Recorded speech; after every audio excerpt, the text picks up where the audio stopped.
this compulsion to brace ourselves against the wind, and even the extension of that to make sure we're being a certain way, to show up a certain way, as well as this compulsion to kind of shut down and stay quiet and not act, even if we maybe do have the words for what we should be doing.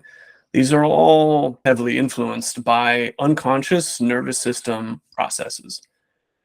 Our what we tend to think of as like a fight or flight or freeze response, this stuff happens automatically, unconsciously, and it's shaped by past experiences. So, in the context of communication, of maybe initiating an action or speaking up for our needs, there was some point in our experience, in our nervous system's development, when doing so was not safe or when it didn't go well. So our nervous system learned to respond in a certain way to keep us safe. Maybe that's avoidance of action. Maybe that's avoidance of speaking up. Maybe it's finding some other way of getting our needs met, right?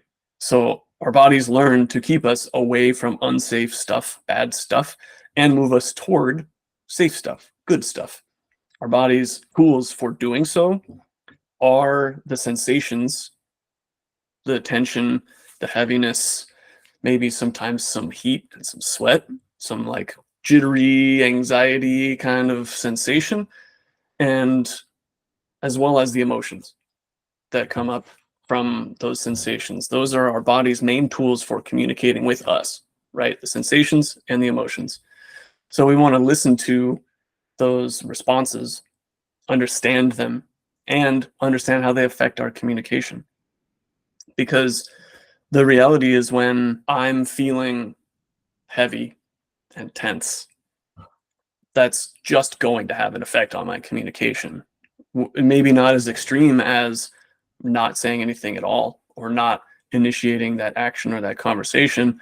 Maybe it'll come out tense. You can hear the tension in my voice, and my words are not entirely linear and coherent, and maybe I'm starting and stopping a lot of sentences because this tension is just trying to tell me something and I'm not listening, right?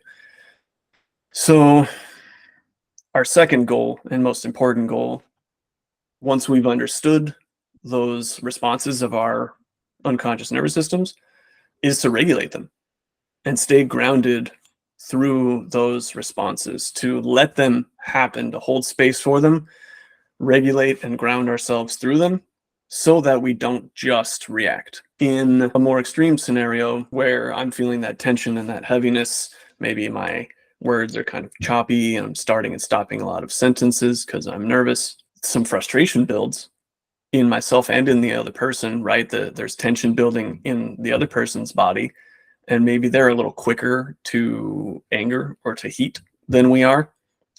Our body picks up on that, like George mentioned earlier.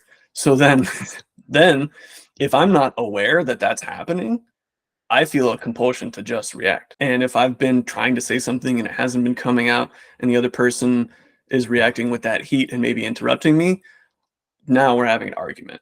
Now things are getting messy.